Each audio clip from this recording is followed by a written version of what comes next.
பாசத்திற்குரிய சகோதரர்களே, இன்றைய காலகட்டத்திலே எத்தனையோ சகோதரர்கள் கடுமையாக உழைக்கிறார்கள். பொருளாதாரத்தை ஈட்டி கொண்டு வருவதற்கு எவ்வளவு சிரமப்பட முடியுமோ அவ்வளவு சிரமப்பட்டு பொருளாதாரத்தை கொண்டு வந்து தங்களுடைய வாழ்வாதாரத்திற்காக வேண்டி சேர்க்கின்றார்கள். இப்படியான சூழலிலே பெரும்பான்மையான சகோதரர்களை நாம் காணும் பொழுது அவர்கள் சொல்லக்கூடிய செய்தி என்னவென்றால், எவ்வளவுதான் சம்பாதித்தாலும் எப்படியோ ஒரு செலவு எங்களுக்கு அந்த பொருளாதாரத்திலே பின்னடைவை ஏற்படுத்தி விடுகிறது. இது மாதம் 15,000 சம்பாதிப்பவரும் அதைத்தான் சொல்கின்றார். மாதம் 1,00,000 மேல் சம்பாதிக்கக்கூடியவனும் அதைத்தான் சொல்கின்றார். இப்படி எந்த வகையராக்களாக இருந்தாலும் சரி, அவர்கள் சொல்லக்கூடிய அந்த சொல் என்பது ஒரே ஸ்லாங்கா இருக்கு. வருமானம் வேறையா இருக்கு, வரவு வேறையா இருக்கு, அவர்கள் அதற்காக உழைக்கக்கூடிய உழைப்பு வேறையாக இருக்கிறது. எல்லா வகையிலும் பொருளாதாரத்தை ஈட்டுவதற்கு வெவ்வேறு வகையிலே முயற்சி செய்து கொண்டிருக்கிறார்கள். ஆனால் அவர்கள் சொல்லக்கூடிய வார்த்தை என்ன? எல்லா பொருளாதாரமும் கைக்கு வந்த பிறகு குறைவாக வாங்குபவர் எதை சொல்கிறாரோ அதைத்தான் அதிகமாக பெறக்கூடியவர், அதை விட 10 மடங்கு சம்பாதிக்கக்கூடியவரும் சொல்கின்றார். அப்ப இதுல நமக்கு ஒரு செய்தி புரிபடுகிறது. நம்முடைய பொருளாதாரத்திலே பரக்கத்தை நாம் இழந்து விட்டோம். நம்முடைய பொருளாதாரத்திலே அல்லாஹ் கொடுக்கின்றானா இல்லையா ஒரு அபிவிருத்தி, அது இல்லாமல் போய்விட்டது.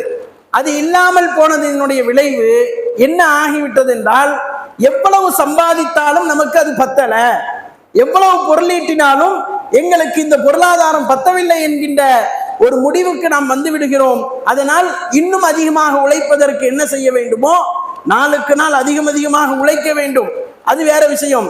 ஆனா பத்தலன்னு சொல்லி உழைக்கிறோமே, எவ்வளவு பொருளீட்டினாலும் நம்ம வயசுல உள்ளவர் எவ்வளவு பொருளீட்டுகிறாரோ அவருக்கு அது பத்துது, சில பேருக்கு பத்துது. சில பேர் மாதம் 20,000 கொண்டு காலத்தை கடத்தி விடுகிறார்கள், சிலர் 15,000 காலத்தை கடத்தி விடுகிறார்கள், சிலர் பல லட்சங்களை சம்பாதித்தாலும் தங்களுக்கு அது போதாது என்கின்ற மனநிலையில இன்றைக்கும் வாழ்ந்து கொண்டிருக்கிறார்கள். அப்ப இதுக்கு அடிப்படை காரணம் என்ன என்று ஆராயும் பொழுது அதற்கு அடிப்படை காரணம் பரக்கத்தின்மைதான். அதற்கு அடிப்படை காரணம் நாம் சம்பாதிக்கக்கூடிய பொருளாதாரத்திலே அல்லாஹ் தன்னுடைய அபிவிருத்தி என்கின்ற அந்த பாக்கியத்தை எடுத்து விட்டான். அல்லாஹ் அபிவிருத்தி என்கின்ற பாக்கியத்தை எடுத்து விட்டான். சில பேரை பார்த்தீங்கன்னா அவர்கள் எப்போது பார்த்தாலும் பயான் கேட்டுக்கொண்டே இருப்பார்கள், எப்ப பார்த்தாலும் பயான் கேட்டுக்கொண்டே இருப்பார்கள், எப்ப பார்த்தாலும் தொழணும், நோன்பு வைக்கணும், இப்படியான சூழல்லையே வாழ்வார்கள். ஆனா அவங்களுக்கு பாருங்க தஹஜ்ஜத் தொழக்கூடிய பாக்கியம் கிடைக்காது, அவர்களுக்கு பாருங்க துஹா தொழக்கூடிய பாக்கியம் கிடைக்காது. இது அல்லாஹ்வுடைய கருணை பார்வை. நான் 1 மணி நேரம் பயான் பேசலாம், தஹஜ்ஜத்தை பத்தி, ஃபஜ்ரை பத்தி நான் 1 மணி நேரம் பயான் பேசலாம். பாக்கியம் யாருக்கு அல்லாஹ் கொடுப்பான்? தான் நேசிப்பவர்களுக்கும் விரும்புவர்களுக்கும் தான் கொடுப்பான். பயான் பேசுறவனுக்கு எல்லாம் கொடுக்க மாட்டான், அந்த பயானை கேட்கிறவனுக்கு எல்லாம் கொடுக்க மாட்டான். யாருக்கு கொடுப்பான்? அதன் மீது ஆசை வைத்து, ஆவல் வைத்து, அதற்காக முயற்சி செய்து ஓடிக்கொண்டிருக்கிறானே அவனுக்கு தான் கொடுப்பான். அப்ப அது அப்படியே பொருத்தி பாருங்க. பரக்கத்துல நாம வாழ்க்கையில சம்பாதிக்கக்கூடிய ஒவ்வொரு சம்பாத்தியத்தையும் நாம செலவழிக்கிறோம். செலவுக்கு தானே சம்பாதிக்கிறோம், சேர்த்து வைக்கிறதுக்காக சம்பாதிக்கிறோம், செலவுக்காக சம்பாதிக்கிறோம்.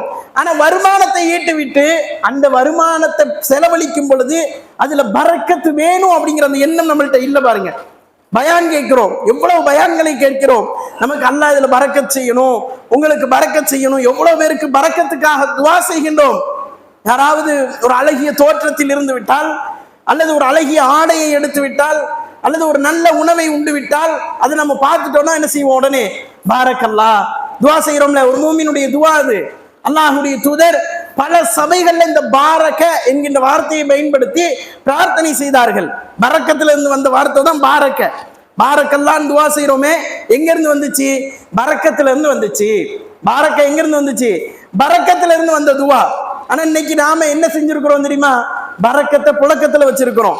என்ன புழக்கம்? வீட்டுல பொம்பளை பிள்ளைகளுக்கு பரக்கத்தின் பேரு, பெண் குழந்தைகளுக்கு பரக்கத்து நிசா, பரக்கத், ஆனா இருந்தா பரக்கத்துல்லா பேர் வைக்கிறோமா இல்லையா?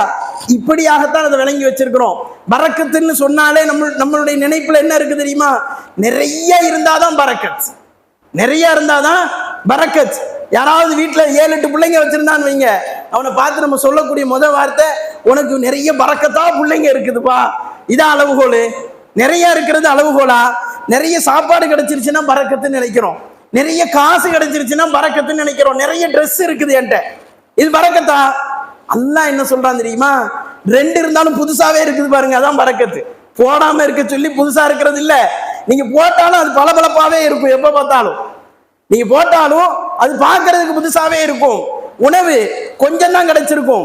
ஒருத்தர் நிறைய சாப்பாடை வச்சுக்கிட்டு சாப்பிட முடியாம உட்கார்ந்துருப்பான், ஒருத்தர் நிறைய சாப்பாடை சாப்பிட்டு திருப்தி இல்லாம உட்கார்ந்துருப்பான். கொஞ்சம் உணவுலையும் எனக்கு போதும், வயிறு நிறைஞ்சிருச்சுன்னு சொல்றோமே, இதுதான் பரக்கத். அல்லாஹ்வுடைய தூதர் ரசூலுல்லாஹி ஸல்லல்லாஹு அலைஹி வஸல்லம் பரக்கத்தை குறித்து அவ்வளவு செய்திகளை சொல்லி தருகிறார்கள். அல்லாஹ் குர்ஆன்ல சொல்லும் பொழுது மழை நீர பரக்கத் அப்படின்னு அல்லாஹ் சொல்றான். நீங்க தௌபா செய்தீங்கன்னா, அல்லாஹ்ட்ட பாவ மன்னிப்பு கேட்டா, அல்லாஹ் உங்க வாழ்வாதாரத்துல பரக்கத்தை ஏற்படுத்தி கொடுப்பான் என்று அல் குர்ஆனிலே அல்லாஹ் மொழிகின்றான். இப்படி நீங்க அல் குர்ஆனை புரட்டி பார்த்தீங்கன்னா, நம்ம செய்யக்கூடிய தவறுகள், பிழைகள் நமக்கு பரக்கத் கிடைப்பதற்கு மிகப்பெரிய தடையாக இருப்பதை நாம் காண முடியும், உணர முடியும். அப்ப ரசூலுல்லாஹி ஸல்லல்லாஹு அலைஹி வஸல்லம் பரக்கத்துக்கான அளவுகோலை சொல்லி தந்தாங்க. இந்த அளவுகோல் இருக்குது பாருங்க, இந்த அறிவை கொண்டு விளங்கிக்கிடவே முடியாது. நாம இப்ப வச்சிருக்கிறோம்ல, நம்மளுடைய அறிவு என்ன?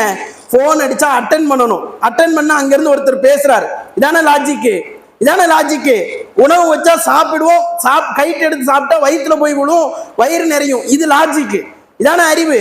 ஒருத்தர் பேசுனா நம்ம கேட்கிறோம், நம்ம பேசுறதை இவங்க கேட்கிறாங்க, இந்த உணர்வு ஏற்படுது, இது அறிவு.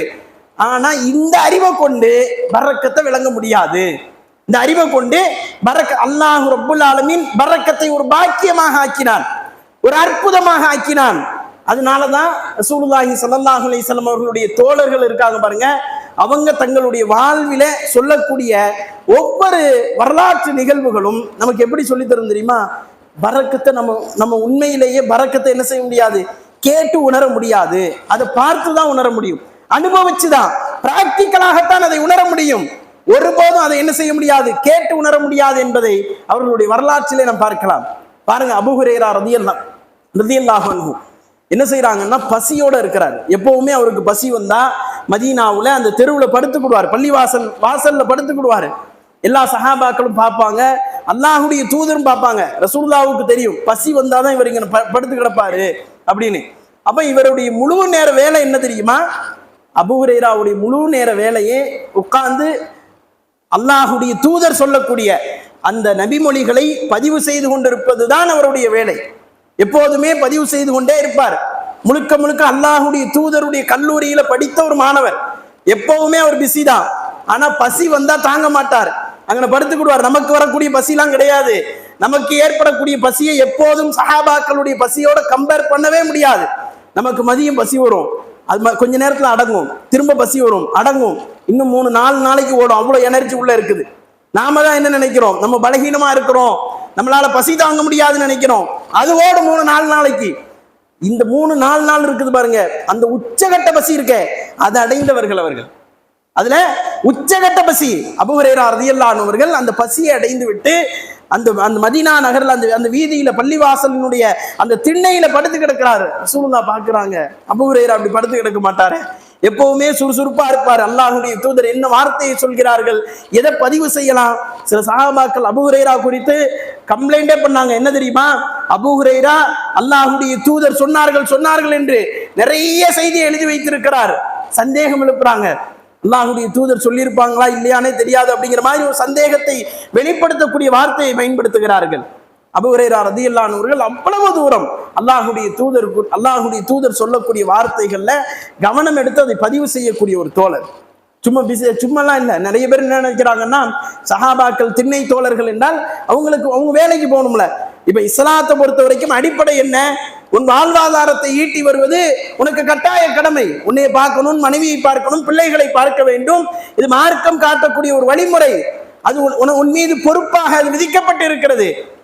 அப்ப இந்த திண்ணை தோழர்கள்ங்கிறவங்க வேலைக்கு போகாம படுத்து கிடக்குறாங்களே அப்படின்னு நினைக்கிறாங்க. ஒருபோதும் அப்படி கிடையாது. அவங்களுடைய முழு நேர வேலை என்ன? அல்லாஹ்வுடைய தூதரிடத்திலிருந்து வஹீயை கொண்டு வந்து இந்த மக்களிடத்திலே சேர்ப்பது, தூதர் சொல்லக்கூடிய நபிமொழிகளை பதிவு செய்வது, மார்க்க சட்டங்களை பதிவு செய்வது, குர்ஆனை மனனமிடுவது, ஹதீஸுகளை மனனமிடுவது. இதுதான் முழு நேர வேலை அவங்களுக்கு. அந்த வேலை கொடுக்கப்பட்டிருந்தது, அதை செய்து கொண்டிருந்தார்கள். அபூ ஹுரைரா ரலியல்லாஹு அன்ஹு அவர்கள் செய்து கொண்டிருந்தார்கள். ஒரு நாள் கடுமையான பசி அபூ ஹுரைரா அவர்களுக்கு. அல்லாஹ்வுடைய தூதர் பார்த்துட்டு அவரை கூப்பிட்டுட்டு வீட்டுக்கு போறாங்க. வீட்டுக்கு போனா 2 பேர் சாப்பிடலாம் உணவு, 2 பேர் குடிக்கலாம் பால், அந்த பால் மட்டும்தான் இருக்குது. அல்லாஹ்வுடைய தூதர் என்ன செய்யறாங்கன்னா அபூ ஹுரைரா பார்த்த உடனே அல்லாஹ்வுடைய தூதர் சொல்றாங்க, பரக்கத்துனா என்னன்னு நம்ம உணர்றதுக்கு அல்லாஹ்வுடைய தூதர் சொல்லக்கூடிய நடந்த செயல்பாடுகளிலே செய்து காண்பிக்கக்கூடிய ஒரு அற்புதமான சம்பவம் இது. அபூ ஹுரைராட்ட சொல்றாங்க, திண்ணையில படுத்து கிடக்கிறாங்களே தோழர்கள் எல்லாரையும் கூப்பிடுங்க அப்படிங்கிறாங்க. ஆனா குடிக்கிறது எத்தனை பேர் தான் குடிக்க முடியும்? 2 பேர் மட்டும்தான் குடிக்க முடியும். அபூ ஹுரைரா கூப்பிடுறாங்க, அவர் வாயாலேயே கூப்பிட சொல்றாங்க. அவருக்கு ஒரு அச்சம், 2 பேர் சாப்பிடக்கூடிய உணவுக்கு அல்லாஹ்வுடைய தூதர் எல்லாரையும் அழைக்க சொல்கிறார்களே. எல்லாரும் அழைக்கப்படுகிறார்கள், எல்லாரையும் சுத்தி உட்கார சொல்றாங்க. எந்த அபூ ஹுரைரா பசின்னு சொன்னாரோ அவர் கையாலேயே பரிமாற சொல்கிறார்கள். பொறுமையாக அல்லாஹ்வுடைய தூதர் சொன்னார்கள் என்பதற்காக அந்த பால் பாத்திரத்தை கொண்டுட்டு போய் அப்படியே பரிமாறுகிறார்கள். ஏறத்தாழ எல்லா தோழர்களும் பசிதான். இமாம் புகாரி அவர்கள் இந்த நபிமொழியை பதிவு செய்யறாங்க. எல்லாருக்கும் பகிர்ந்த பிறகு திரும்பியும் பாத்திரத்தை பார்க்கிறாரு, பால் இருக்குது. திரும்பியும் பார்க்கிறாரு, உள்ள இருக்குது. இப்ப ரசூலுல்லாஹ் சொல்றாரு, அல்லாஹ்வுடைய தூதர் சொல்றாங்க, குடிங்க அபூ ஹுரைரா அப்படிங்கிறாங்க. அபூ ஹுரைரா குடிக்கிறாங்க. 2வது தடவையும் சொல்றாங்க குடிங்க, குடிக்கிறாங்க. 3வது தடவையும் சொல்றாங்க குடிங்க. 4வது தடவை சொல்லும் பொழுது அபூ ஹுரைரா சொல்றாரு, எனக்கு போதும் அல்லாஹ்வுடைய தூதரே, இதற்கு மேல் என்னுடைய வயிறு தாங்காது. அவ்வளவு தூரம் நான் அந்த பசியில, அவ்வளவு தூரம் உணவு தேவைப்படக்கூடிய நேரத்துல எல்லா தோழர்களுக்கும் பரிமாறப்படுது. எத்தனை பேருடைய உணவு? 2 பேருடைய உணவு. அல்லாஹ்வுடைய தூதர்கள் தனியாக ஒரு செய்தியை சொன்னார்கள், ஒரு மூமினுக்கு 2 பேருக்கு உண்டான உணவு 3 பேருக்கு போதும். 2 பேருக்கு தான் உணவு இருக்குதா, நீங்க பயப்படலாம் செய்யாதீங்க. கூட ஆள் வந்துருச்சுன்னா அவர்களையும் உட்கார வைங்க, அல்லாஹ் அதுல பரக்கத் செய்வான். அந்த உள்ளம் இருக்குது பாருங்க, அது விசாலமாகும் போதுதான் அந்த பரக்கத் என்பது ஏற்படும். நமக்கே உணவு பத்தாதுன்னு நினைச்சுக்கிட்டு இருக்கிறோம், கூட இன்னொருத்தன் வந்துட்டானே அப்படின்னு நீங்க நினைச்சீங்கன்னா ஒருபோதும் அந்த உணவு பத்தாது. இன்னும் நீங்க எத்தனை உணவை கொண்டு வந்தாலும் அதுல பரக்கத் இருக்காது, அபிவிருத்தி இருக்காது. இருக்கிற உணவை கொண்டு எல்லோரும் சமமாக பகிர்ந்து உண்ணும் பொழுதுதான் அல்லாஹ் அதுல பரக்கத்தை ஏற்படுத்துகிறான். இங்க பரக்கத்தை ஏற்படுத்துறான். அபூ ஹுரைரா குடிக்கிறாரு, குடிச்சு முடிச்சிட்டு அல்லாஹ்வுடைய தூதர்கிட்ட கொடுக்கிறார். அல்லாஹ்வுடைய தூதரும் வாங்கி குடிக்கிறாங்க. அப்ப 2 பேர் உணவு தான் இருந்துச்சு. அல்லாஹ் ரப்புல் ஆலமீன் என்ன செய்தான்? அதுல பரக்கத்தை ஏற்படுத்தினான். அந்த பரக்கத் எல்லா தோழர்களுக்கும் போதும் என்கின்ற ஒரு சூழலை ஏற்படுத்தி கொடுத்தது. எத்தனை செய்திகளை பார்க்கின்றோம். அல்லாஹ்வுடைய தூதர் சொல்றாங்க, நிறைய வியாபாரம் செய்யக்கூடிய சகோதரர்கள் சொல்லக்கூடிய செய்தி என்ன தெரியுமா? எவ்வளவு சம்பாதித்தாலும் எங்களுக்கு பத்தல, எவ்வளவு சம்பாதிச்சாலும் எங்களுக்கு பத்தல. அல்லாஹ்வுடைய தூதர் சொல்றாங்க, என்ன சொல்றாங்க தெரியுமா? வியாபாரம் எப்ப முடியும்னா, நீங்களும் நானும் வியாபாரம் பேசி கொண்டிருக்கும் போது வியாபாரம் முடியாது. நீங்க ஒரு பொருளுக்கான தொகையை என்கிட்ட கொடுத்துட்டு பொருளை நீங்க வாங்கிட்டீங்க, பொருள் என்னவோ ஒரு பொருள், நகையோ பணமோ ஏதோ ஒரு பொருளை நீங்க வாங்கிட்டீங்கன்னா வாங்கி நீங்கள் கலைந்து சென்றால் தான் வியாபாரம் முடியும் அப்படின்னு ரசூலுல்லாஹ் சொல்லிட்டு, இந்த வியாபாரத்திலே யார் உண்மையை வெளிப்படுத்தினாரோ அவருக்கு பரக்கத் செய்யப்படும்.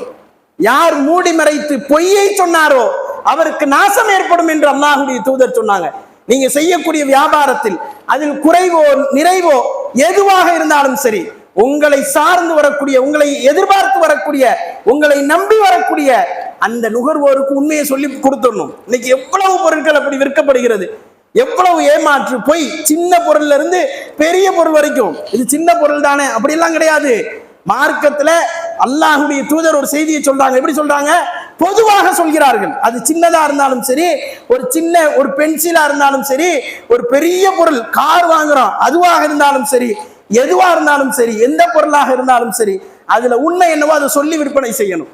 அதுல பொய் இருக்கவே கூடாது. இருந்துச்சுன்னு சொன்னா அல்லாஹ் பரக்கத்தை அளிச்சிருவான், வியாபாரம் நடந்துரும், நல்லா சம்பாதிச்சிருவோம், நம்ம ராஜா மாதிரி வாழ்ந்துடலாம். ஆனா என்ன இருக்காது? ஒரு காலத்திலும் பரக்கத்து இருக்காது. ஒரு காலத்திலையும் உண்மையை சொல்லணும். கேட்பான், இந்த பொருள் என்ன, எத்தனை நாள் ஆச்சு வாங்கி, இந்த பொருளுடைய மதிப்பு என்ன, எல்லாத்தையும் கேட்பான். கேட்கும் போது கரெக்டா பதில் சொல்லணும், பொய் சொல்லக்கூடாது, மூடி மறைக்க கூடாது, உண்மையை சொல்ல வேண்டும். அல்லாஹ்வுடைய தூதர் என்ன செஞ்சாங்க? அந்த செய்தியை சொல்றாங்க. அப்ப வியாபாரம் முடிகிறதுக்கு முன்னால இந்த செய்திகள் எல்லாம் பகிரப்பட வேண்டும். அப்படி செஞ்சீங்கன்னா அல்லாஹ் அதுல பரக்கத்து வச்சிருப்பான்.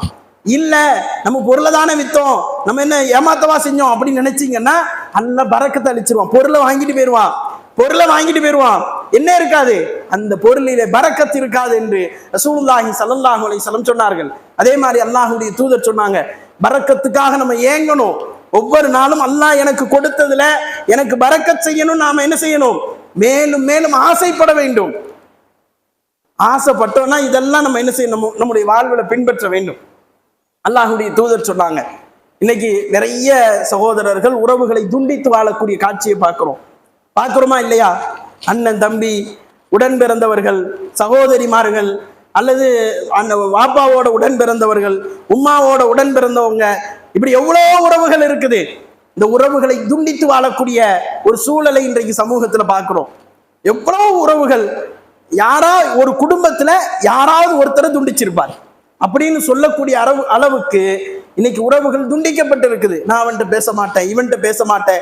இரத்த உறவு, இவர்கள் யார், என்னுடைய இரத்த உறவை துண்டிச்சு வாழக்கூடிய இந்த மனிதனை பற்றி அல்லாஹ்வுடைய தூதர் சொன்னாங்க. என்ன சொன்னாங்க தெரியுமா? அவனுக்கு வாழ்வாதாரம் விசாலமாக்கப்படாது. அப்படின்னா என்ன அர்த்தம்? அவனுக்கு பரக்கத் செய்யப்படாது. கொடுக்கப்படக்கூடிய ரிஸ்க்ல அந்த உறவை சேர்ந்து வாழ்ந்தால் மட்டும்தான், அந்த இரத்த உறவை நீங்கள் சேர்ந்து வாழ்ந்தால் மட்டும்தான் அல்லாஹ் உங்களுடைய வாழ்வாதாரத்துல பரக்கத் செய்வான். அது ரசூலுல்லாஹ் சொல்றாங்க, உங்களுக்கு வாழ்நாள் நீளமாக வேண்டுமா, உங்கள் உங்களுக்கு ரிஸ்க் வழங்கப்பட வேண்டுமா, நீங்கள் உறவை சேர்ந்து வாழுங்கள் என்று ரசூலுல்லாஹி ஸல்லல்லாஹு அலைஹி வஸல்லம் அவர்கள் சொன்ன அந்த செய்தியை நம்ம வரலாற்றில் பார்க்கிறோம். அப்போ பரக்கத்து இல்லைன்னு சொன்னா என்ன காரணம்? அடிப்படை காரணம் ஒண்ணுதான். இந்த சஃபை சரி பண்ணுங்க, முன்னாடி வந்துருங்க.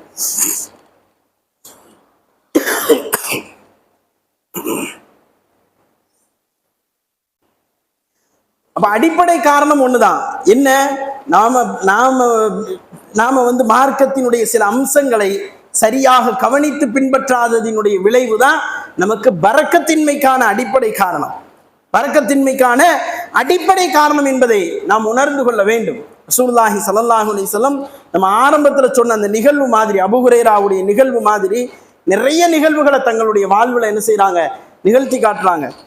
கைபருடைய கந்தக்குடைய அந்த போர்க்களத்துல சஹாபாக்களை எல்லாம் அழைச்சி அல்லாஹ்வுடைய தூதர் என்ன செய்யறாங்க, பெரிய குழியை வெட்டிக்கிட்டு இருக்கிறாங்க. பசினா கடுமையான பசி. நம்ம சொன்ன மாதிரி 3 நாட்கள் 4 நாட்கள் எதையும் உண்ணாம சில நபித்தோழர்கள் அல்லாஹ்வுடைய தூதரை நாங்க கடுமையான பசியில இருக்கோன்னு ரசூலுல்லாஹ்ட்ட சொல்லும் பொழுது அல்லாஹ்வுடைய தூதர் தங்களுடைய வயிறை திறந்து காண்பிக்கிறார்கள். வயிற்றுல 2 கல்லு கட்டப்பட்டு இருக்கிறது. பசியினுடைய உச்சத்தில் பெருமானார் ஸல்லல்லாஹு அலைஹி வஸல்லம் அவர்கள் அங்கே குழியை தோண்டி கொண்டிருந்தார்கள், போர்க்களத்திற்காக தயாராகி கொண்டிருந்தார்கள் என்பதை நாம் வரலாற்றிலே பார்க்கிறோம். இந்த கந்தக் யுத்தத்துல அல்லாஹ்வுடைய தூதருடைய பசியை பார்த்து, சில நபித்தோழர்களுடைய பசியை பார்த்து ஜாபிர் ரலியல்லாஹு அன்ஹு என்ன செய்யறாங்க தெரியுமா? ரசூலுல்லாஹி ஸல்லல்லாஹு அலைஹி வஸல்லம் அவங்கள்ட்ட சொல்றாங்க, எங்க வீட்டுல கொஞ்சம் உணவு இருக்குது, நான் கொஞ்சம் பார்லியை வச்சிருக்கிறேன், ஒரு குட்டி ஆடு இருக்குது, இதை அறுத்து குழம்பு வச்சு கோதுமையை விரவி என்ன செய்யறேன், நான் உங்களுக்கு உணவை தயார் செய்து தருகிறேன், நீங்களும் ஒரு 2-3 தோழர்களும் சேர்ந்து வாருங்க.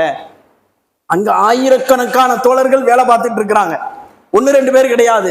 இதே இமாம் புகாரி பதிவு செய்யறாங்க, இமாம் முஸ்லிம் இந்த நபிமொழியை பதிவு செய்திருக்கிறார்கள். இந்த செய்தியை பார்க்கிறோம், எல்லா தோழர்களும் வேலை செய்து கொண்டிருக்கிறார்கள். 2-3 பேருக்கு அழைப்பு கொடுத்துட்டு போயிருந்தாரு ஜாபிர் ரலியல்லாஹு அன்ஹு. அவர் வீட்டுல என்ன இருக்குதோ அதை கொடுக்கணுங்கிற எண்ணம் அவருடைய நல்ல எண்ணம். போயிட்டு வீட்டுல உணவு தயார் செய்யப்படுகிறது. எல்லாம் முடிஞ்ச பிறகு அல்லாஹ்வுடைய தூதரை அழைக்கிறாங்க. அல்லாஹ்வுடைய தூதரே, நீங்க வாங்க நம்ம உணவு உண்ண போவோம்னு சொல்லி கூப்பிடும்போது ரசூலுல்லாஹி ஸல்லல்லாஹு அலைஹி வஸல்லம் என்ன செஞ்சாங்க தெரியுமா? அங்க நின்று அவ்வளவு தோழர்களையும் அழைத்தார்கள். ஒருத்தர் 2 பேர் இல்ல, எல்லா தோழர்களையும் அழைத்தார்கள். இன்னைக்கு ஒரு போராட்டம் ஆர்ப்பாட்டம் போயிட்டா இந்த மண்டபத்துல பிடிச்சி சிறை வைப்பாங்க பாருங்க, ஒரு தடவை தான் உணவு கொண்டு வருவான். அந்த ஒரு உணவை அடிச்சு பிடிச்சி சாப்பிட்டு நம்ம போன நோக்கமே வேற. அங்க போயிருக்கக்கூடிய நோக்கமே என்ன? அங்க நாம ஒரு நல்ல நோக்கத்துல ஒரு மார்க்கத்திற்கு எந்த வகையிலும் களங்கம் ஏற்பட்டு விடக் கூடாது என்கின்ற ஒரு நல்ல நோக்கத்துல ஒரு போராட்டத்தை ஆர்ப்பாட்டத்தை செய்து கைதானா அங்க போய் என்ன செய்யறது? அங்க கிடைக்கக்கூடிய உணவை அடிச்சு பிடிச்சு சாப்பிடக்கூடிய சூழல். திருமண மண்டபங்கள்ல பாருங்க, எனக்கா உனக்கான்னு வேலை இருக்குது வெளியே போறேன்னு சொல்லியே அவ்வளவு பேர் என்ன செய்யறான், வரிசையில் நிக்கிறான். பின்னால இவன் சாப்பிடுறதுக்கு முன்னக்கூட்டி என்ன செய்யறான், 3 பேர் பின்னால கியூல நிக்கிறான். இவன் எப்படி நிம்மதியா சாப்பிட முடியும்? எப்படி இவன் நிம்மதியா சாப்பிட முடியும்? பொறுமையாக சாப்பிட கூட முடியாது. அவ்வளவு தூரம் சிரமத்தை ஏற்படுத்துவார்கள். ஆனா அல்லாஹுடைய தூதர் என்ன செய்யறாங்கன்னா, அந்த தோழர்கள் அத்துணை பேரையும் கூப்பிடுறாங்க. இருந்த உணவு என்ன? ஒரே ஒரு ஆட்டுக்குட்டியும் ஒரே ஒரு கொஞ்ச காண்டு கோதுமை மாவும் நிரவி வச்சிருக்கிறாங்க. அதை சமைத்து வைத்திருக்கிறார்கள். கூப்பிட்டு போறாங்க. ரசூலுல்லாஹி ஸல்லல்லாஹு அலைஹி வஸல்லம் ஜாபிர் ரலியல்லாஹு அன்ஹு அவர்களுக்கு ஒரே கலக்கமா இருக்குது. இவ்வளோ பேர் வராங்களே, நம்ம வச்சிருக்கிறது கொஞ்ச காண்டு உணவாச்சேன்னு. அல்லாஹுடைய தூதர் சொல்றாங்க, குழம்பு பாத்திரத்தை திறக்காத, உணவு பாத்திரத்தை திறக்காதே, கொஞ்சம் அப்படி லைட்டா ஓபன் பண்ணிட்டு சாப்பாடு என்ன செய்யறாங்க, எடுத்து எடுத்து கொடுக்குறாங்க. 1000 தோழர்களும் சாப்பிட்டார்கள். மீதம் இருந்தது நானும் சாப்பிட்டேன், என்னுடைய மனைவியும் சாப்பிட்டார், அல்லாஹுடைய தூதர் அவர்களும் சாப்பிட்டார்கள். நம்மளால இந்த அறிவால விளங்க முடியுமா? அதான் பரக்கத். பரக்கத் என்பது மிகப்பெரிய ஒரு அற்புதம். அல்லாஹ் கொடுப்பான் அந்த பரக்கத்தை. யாருக்கு கொடுப்பான்? யார் அல்லாஹுவை நம்பி உண்ணுகிறாரோ, உடுத்துகிறாரோ, பிறருக்கு கொடுக்கிறாரோ, தன்னுடைய செல்வத்தை, தன்னுடைய உணவை, தன்னுடைய ஆடையை பிறருக்கும் பகிர்ந்து கொள்கிறாரோ, அவருக்கு அல்லாஹ் என்ன செய்வான்? வாரி கொடுப்பான், அள்ளி கொடுப்பான் என்பதை நாம் வரலாற்றிலே பார்க்கிறோம். அப்ப இந்த பரக்கத் குறித்து ரசூலுல்லாஹி ஸல்லல்லாஹு அலைஹி வஸல்லம் பல இடங்களிலே பிரார்த்தனை செய்தார்கள். நாம நம்முடைய வாழ்வில் என்ன செய்யணும்? எல்லா இடங்களிலும் இந்த பரக்கத்தை குறித்து, பரக்கத்திற்காக, நம்முடைய வாழ்வில் வாழ்வாதாரத்திற்காக என்ன செய்யணும்?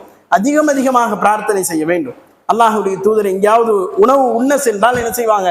உடனே அந்த குடும்பத்தாருக்காக வேண்டி பிரார்த்தனை செய்வாங்க. அல்லாஹும்ம பாரிக் லஹும், யா அல்லாஹ் அவர்களுக்கு நீ பரக்கத் செய் என்று அவர்களுக்காக பிரார்த்தனை செய்வார்கள். பார்க்கிறோம் வரலாற்றிலே.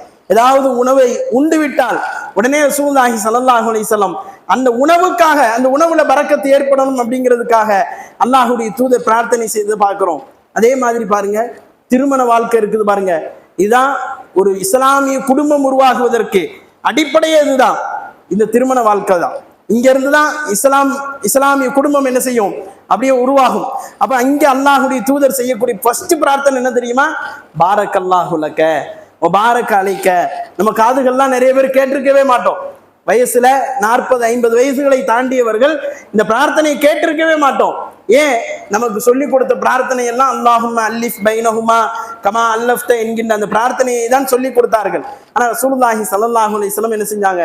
பாரக்கல்லாஹு லக்கன்னு ஒரு அழகான பிரார்த்தனை, ஒரு லைன்ல, ஒரு வாய்ப்பாடு மாதிரி என்ன செய்யறாங்க? ரசூலுல்லாஹி ஸல்லல்லாஹு அலைஹி வஸல்லம் ஒரே லைன்ல அந்த பிரார்த்தனையை சொல்லி கொடுக்குறாங்க. அவ்வளவு செய்தியை உள்ளடக்கியது. பாரக்கல்லாஹு லக வ பாரக அலைக வ ஜமா பைனஹுமா ஃபி கைர். அற்புதமான ஒரு துவா. அல்லாஹ் உனக்கு பரக்கத் செய்யட்டும், உங்களுடைய 2 பேருடைய வாழ்விலும் அல்லாஹ் என்ன செய்யட்டும்? ஹைரான விஷயத்துல உங்களை ஒன்று சேர்க்கட்டும் என்று அல்லாஹுடைய தூதர் அவர்கள் பிரார்த்தித்த அந்த பிரார்த்தனை பார்க்கிறோமே. நமக்கு சொல்லக்கூடிய செய்தி என்ன? நமக்கு பரக்கத்து தான் ஃபர்ஸ்ட் வேணும். நாம சம்பாதிக்கிறது, நாம சேர்த்து வைக்கிறது, நாம உடுத்துறது, உண்ணுறது, எல்லாத்துக்கும் நமக்கு தேவை என்ன? பரக்கத்து தான் தேவை. ஃபர்ஸ்ட் தேவை என்ன? பரக்கத்து. நிறைய தேவையில்லை, நிறைய கை நிறைய தேவையில்லை. யாராவது நஜீஸை கொண்டு வந்து கை நிறைய தந்தா அதுல ஏதாவது பிரயோஜனம் உண்டா? ஒரு கழிவு, ஒரு குப்பையை கொண்டு வந்து கை நிறைய தரான், ஏதாவது பிரயோஜனம் உண்டா? ஒரு பிரயோஜனமும் கிடையாது, தூக்கி தூர தான் போடணும். அந்த மாதிரி தான் நிறைய கிடைக்கிறது. அதுல பரக்கத் இருந்தா அல்ஹம்துலில்லாஹ். பரக்கத் இல்லாமல் கிடைக்கக்கூடிய நிறைய பொருட்கள் நமக்கு எந்த ஒரு பிரயோஜனமும் இல்லாமல் போய்விடும் என்பதை நாம் அடிப்படையாக புரிந்து கொள்ள வேண்டும். அல்லாஹுடைய தூதர் அவர்கள் அதை என்ன செய்யறாங்க? எல்லா நேரங்களிலையும் நமக்கு உணர்த்துகிறார்கள். அதே போன்று பிரார்த்தனைகளிலே நமக்கு ரசூலுல்லாஹி ஸல்லல்லாஹு அலைஹி வஸல்லம் அவர்கள் இந்த செய்தியை நமக்கு சொல்லி தராங்க. நீங்க வாழக்கூடிய பகுதியில் என்ன செய்யுங்க? பரக்கத்துக்காக துவா செய்யுங்க. இன்னைக்கு பாருங்க, பல இடங்கள்ல தண்ணீர் பஞ்சம் ஏற்பட்டுக்கிட்டு இருக்குது. பல இடங்கள்ல தண்ணி கிடையாது. தூத்துக்குடி மாதிரி மாவட்டங்கள்லாம் போயிட்டீங்கன்னா அதோட தொடர்புள்ள சகோதரர்களுக்கு தெரியும், தண்ணிக்காக என்ன செய்யறாங்க? அலைகிறாங்க. எவ்வளவு வசதியா இருந்தாலும் சரி, எவ்வளவு சிரமப்பட்டவர்களாக இருந்தாலும் சரி, குடத்தை தூக்கிட்டு அலைகிறான், தெருவா அலைகிறான். தண்ணி வேணும், தண்ணி இல்லை, தண்ணி கிடைக்க மாட்டேங்குது. அதே மாதிரி கேடிசி நகரை தாண்டி போயிட்டீங்கன்னா அடிக்கிற வெயில்ல பூமியில தண்ணி கிடையாது. கேடிசி நகரை தாண்டினாலே தண்ணி கிடையாது. சில இடங்கள்ல தண்ணியே வரமாட்டுக்கு அப்படிங்கிறா. தண்ணியே இல்லை, நாங்க விலைக்கு வாங்கி என்ன செய்யறோம்? குளிக்கிறோம். குடிக்கிறதுக்கு விலைக்கு வாங்குற காலத்தை பார்த்து இப்ப குளிக்கிறதுக்கு விலைக்கு வாங்குறான். பரக்கத்து இல்லை. அப்ப அல்லாஹுடைய பரக்கத்து இறங்கணும்னு சொன்னா நம்ம பிரார்த்தனை செய்யணும். அல்லாஹுடைய தூதர் பிரார்த்தனை செஞ்சாங்க, மதீனாவுக்கு பரக்கத் செய், அல்லாஹும்ம பாரிக் ஃபில் மதீனா, அல்லாஹும்ம பாரிக் ஃபில் மஸ்ஜிதுல் அக்ஸா என்று பிரார்த்தனை செய்தார்கள். மஸ்ஜிதுல் அக்ஸாவுக்கு பிரார்த்தனை செஞ்சாங்க, மக்கமா நகரத்துக்கு பிரார்த்தனை செய்தார்கள். பார்க்கிறோமா இல்லையா? அப்போ நம்ம பரக்கத் செய்யணும். நம்ம பகுதிகளுக்கு எல்லா வகையிலும் நீ பரக்கத் செய்ய அல்லாஹ்.